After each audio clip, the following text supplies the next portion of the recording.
que lhe incumbe no dever, a palavra. O segundo, a doutrina.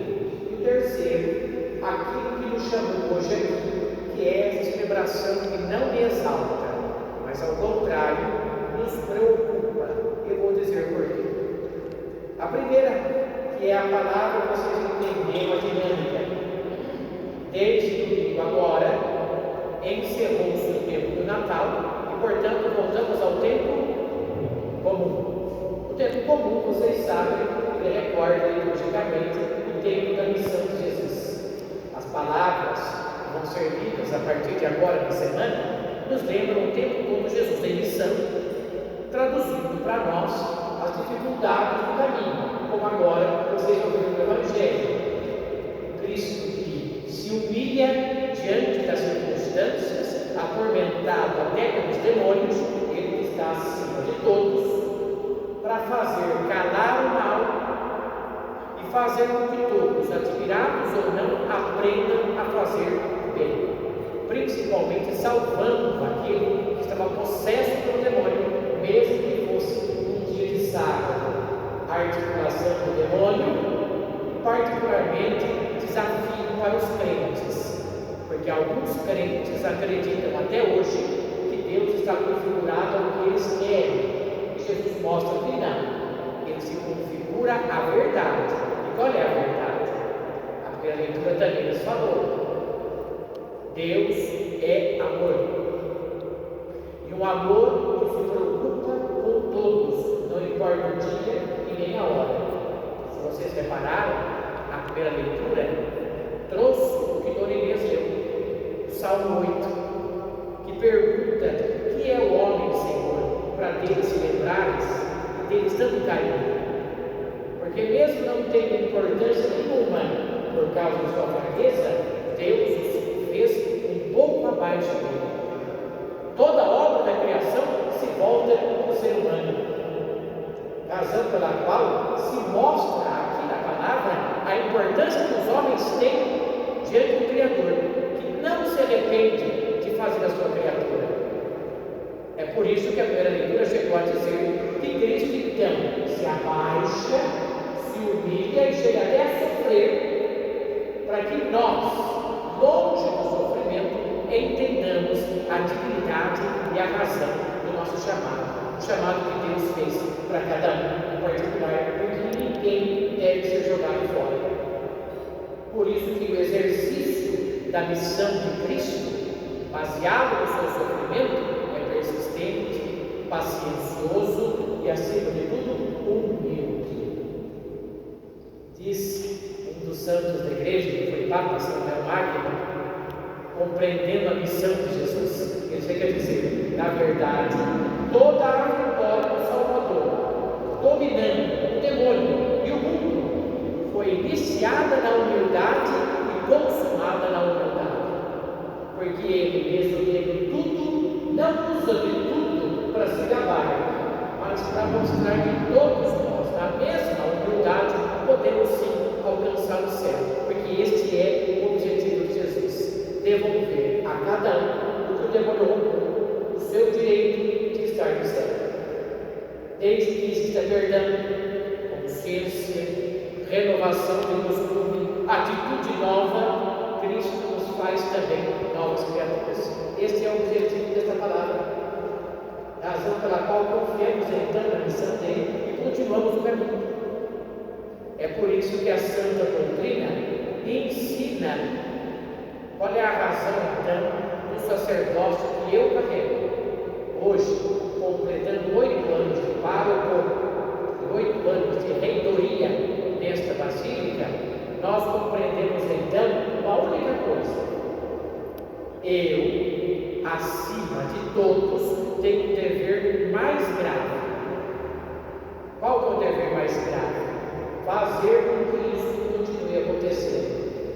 Os pecados sejam perdoados, a missão de Cristo não seja perturbada e que o reino de Cristo continue se espalhando, pois foi o que ele pediu aos seus apóstolos. Pelo batismo, pela Eucaristia, pelos sacramentos em geral, é o que Cristo pediu.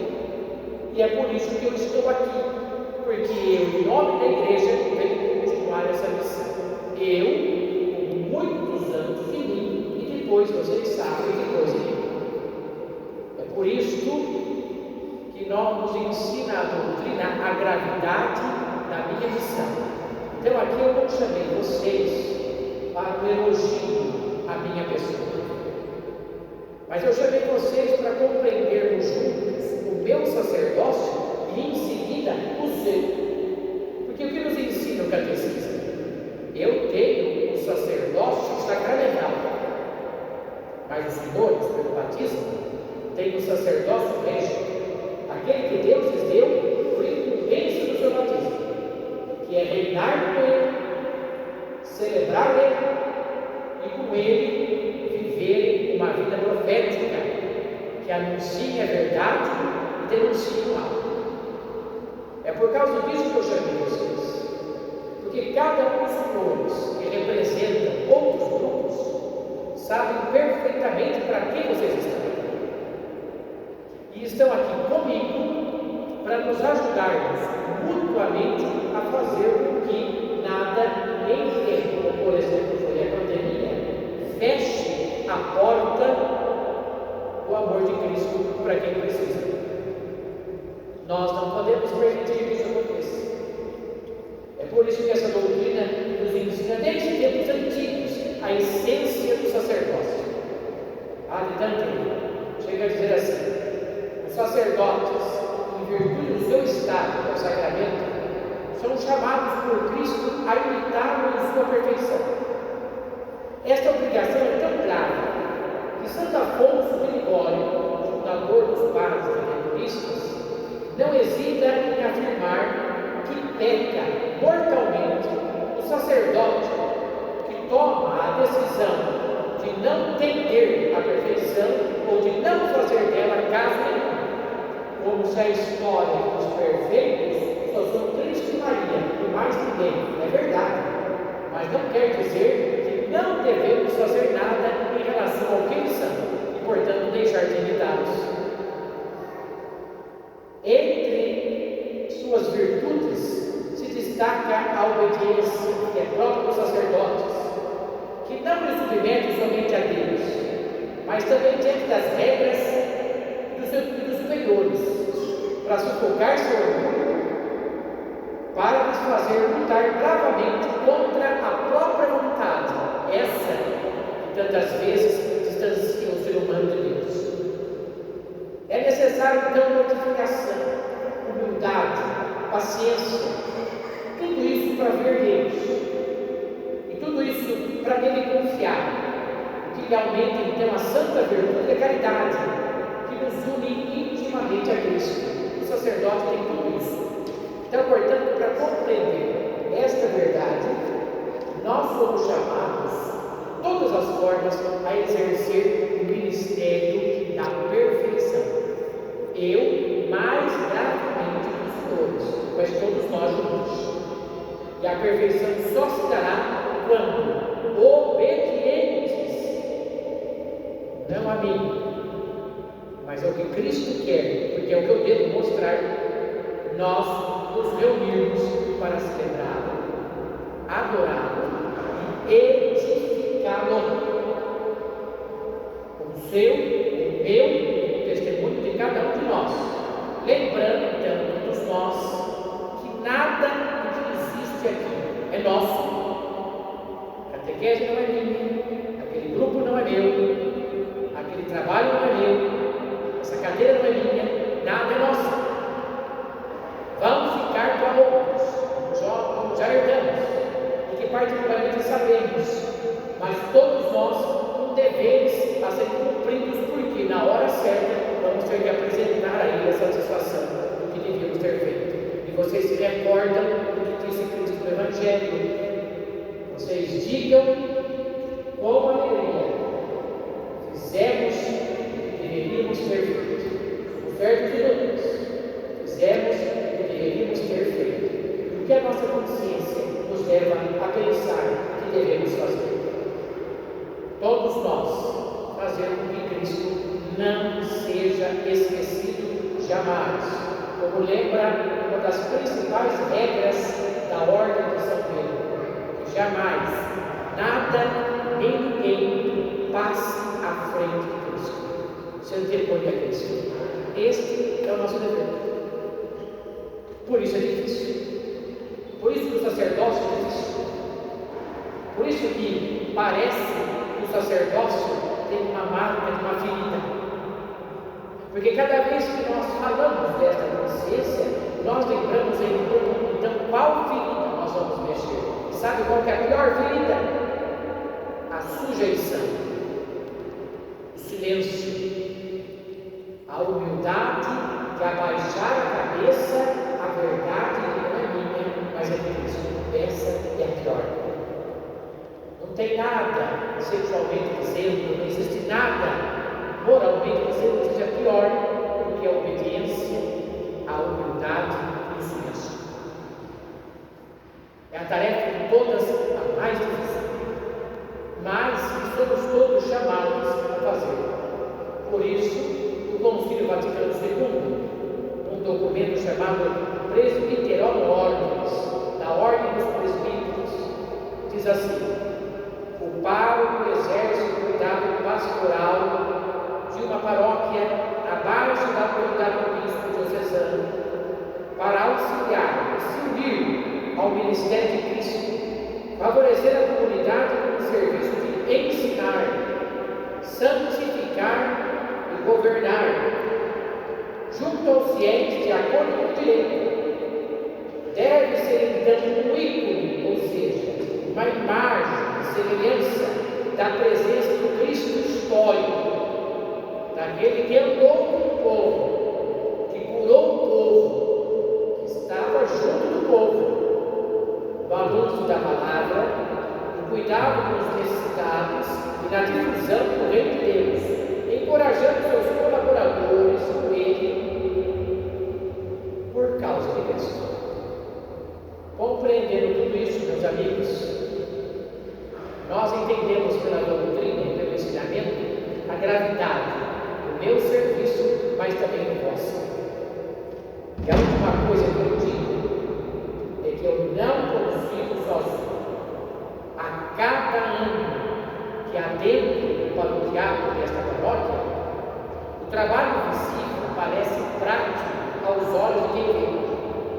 Manter as escrituras, fazer com que gire a consciência comunitária para cuidar das escrituras e fazer com que essas escrituras continuem favorecendo as novas gerações.